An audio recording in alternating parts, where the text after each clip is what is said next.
This is the flight simulator for the ground school at Wings of the Rockies Air and Space Museum.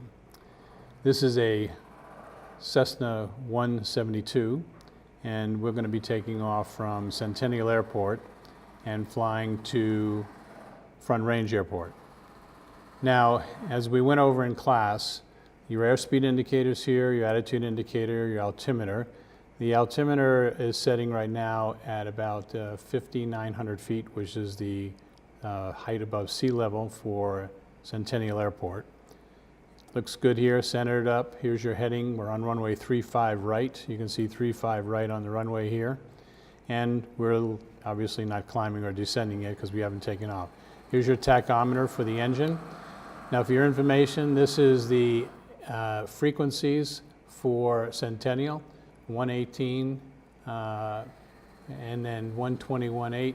This is ground control. This is a tower and this is ground. And then we're also putting a frequency for front range, for navigation, 110.9. I'll explain why that's important with this instrument in just a little bit. All right, this is kind of a GPS scope that most airplanes will have now. So here's where we are at KAPA. You can see that here. With Centennial Airport, and we're going to be going to Front Range Airport. So let me just increase the range a little bit so you can see where that is. All right, so here is Front Range Airport. Now this is about a heading of 060, so I've set the heading indicator at 060 here after takeoff. And we'll be rotating about 70 knots. All right, when we get to this point, and then when we climb to about 200 to 300 feet, we'll make a right-hand turn to Front Range Airport. We'll be climbing to 7,000 feet, so this thing will come all the way around to 7,000 feet, and we'll maintain 80 knots in the climb roughly, and then we'll accelerate to a little over 100 knots en route, and then we'll set ourselves up to probably arrive around here on the GPS, so we can set ourselves up for a nice final on runway 35. So we're taking off runway 35 at Centennial and landing on runway 35 at Front Range. Okay, so the engine's running right now. I'm going to go ahead and increase the power. We don't need flaps for takeoff in a Cessna 172, and I'll just show you that here in a minute. So here's the flap setting down here, all right, and the flaps are up. Make sure that the flap switch is up. All right, so I'll put it back here a little bit. Make sure the tachometer is up there. We've got full power, and this is basically what we do insofar as making sure we got the right air mixture as we go forward. All right, I'm going to take the brakes off now. And we're en route. All right, so we got good power here, as you can see. I've got to use a little bit of rudder to be able to keep the aircraft on the runway. We'll move this over now, a little bit out of the way. Your rudders are what controls the aircraft on the ground, so try to keep it at the center as best you can. So when we get to about 70 knots right there, we'll be lifting off. Pull back on the yoke and start your climb.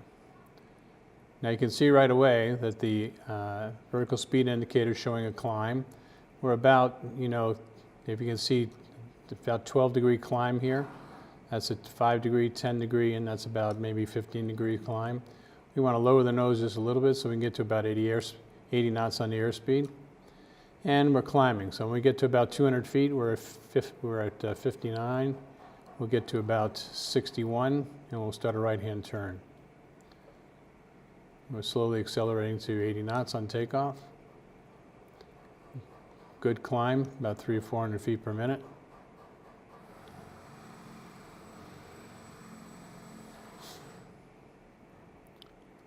Okay, so we'll start a right-hand turn to this heading of 060. Continue the climb here.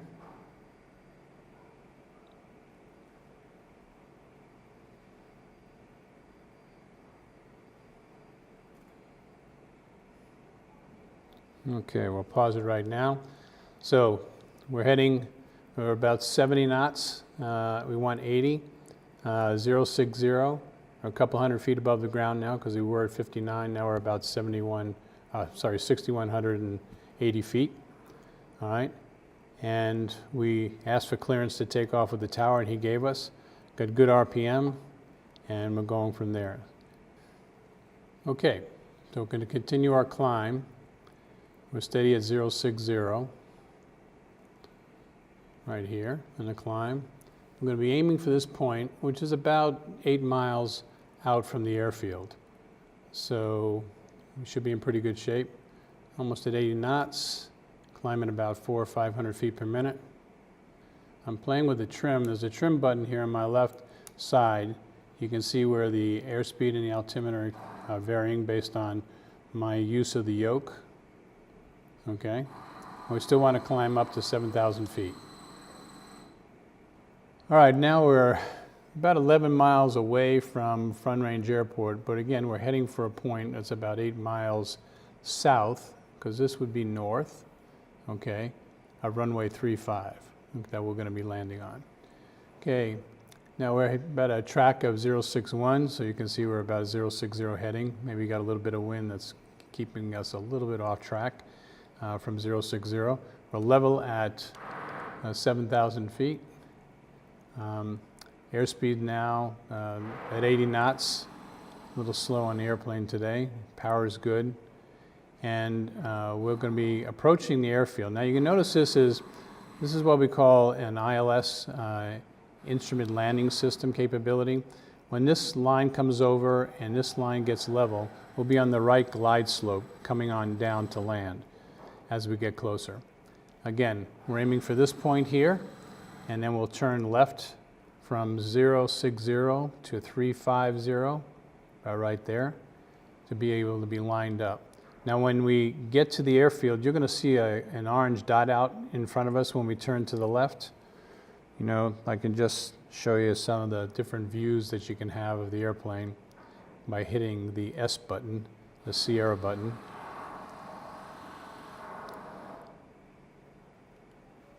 And we can just move the vision a little bit. So the airfield is out to the north, so we're heading 060. So out there is the airfield. Okay. Again, level 7, 060. You can see the attitude indicator just a little bit above the white line, which might be a particular peculiarity for the simulator. We're not going very fast. That's as fast as this simulator seems to want to go. And we do have our flaps are up, so we don't have excess drag. So that should be around 100 knots, but it's holding 80 right now. Well, we're approaching the turn point to turn from 060 to the runway at 350 and line ourselves up with this approach here. Here is the airfield at Front Range. As a case in point, we're now 7 miles away. And we're still maintaining a pretty slow airspeed, which is the fastest she wants to go for some reason, 80 knots. And when this thing starts swinging in here, you'll see the airplane turn to align to final. This is kind of the glide slope line. So as we approach in, it'll start going down, and you'll see the airplane will follow it. The main point is to keep this cross on this line here and centered. Okay, now we're approaching the turn. And you should see a yellow dot in the distance that indicates that's where the airfield is located. Yep, here's the airfield now. And I'm going to point out a couple of things. This is a taxiway on the right, so sometimes people mix taxiways with runways. You can see that the indicator is coming in. We're on the right altitude. We'll start descending here, and this is swinging over to the center position, so we'll be lined up right with this runway. Now you can see as we get closer that there's lights here, and that's what we call VASIs. There are 4 lights. And you want to have 2 red and 2 white. That means you're on the right glide slope. If you have 4 red, that means you're too low. If you have 4 white, that means you're too high. So you'll see that as we get closer, those lights will come into view. So right now, we're going to start slowing down, as we start our descent. Now you can see we're starting to descend here. I'll pull the power back, okay, and I'll pull the power back to about 1900 RPM, okay. We don't want to go too fast. Remember, we've got to lower the flaps. So I have to be inside this white bar on the airspeed indicator. So I'll start pulling the power back a little bit more so we can slow down. And then I'll lower the flaps.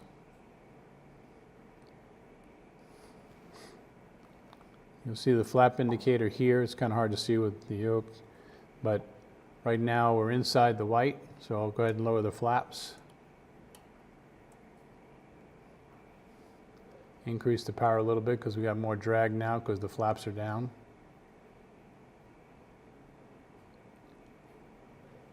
And right now we're 4 miles out. We've got pretty good airspeed. We want to land between 60 and 65 knots, so right now we're about 65 knots. This also tells us the distance here, 3.7 miles, which is an average of 4.0. Descending about 500 feet per minute. You can see the field elevation here is 5,500, so this is going to come all the way around to, right now we're at 6,100, we'll go to 5,500. You can see we're descending here, airspeed, need to maintain a little bit, 60 to 65. Now you can see there's like 2 red and 2 white. That means we're on the right glide slope as we come on in.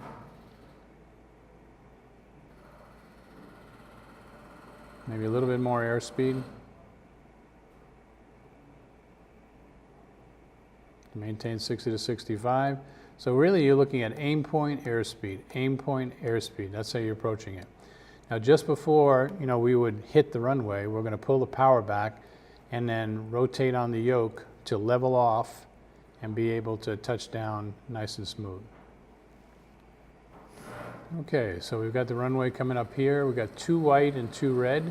It'll become more evident as we get closer.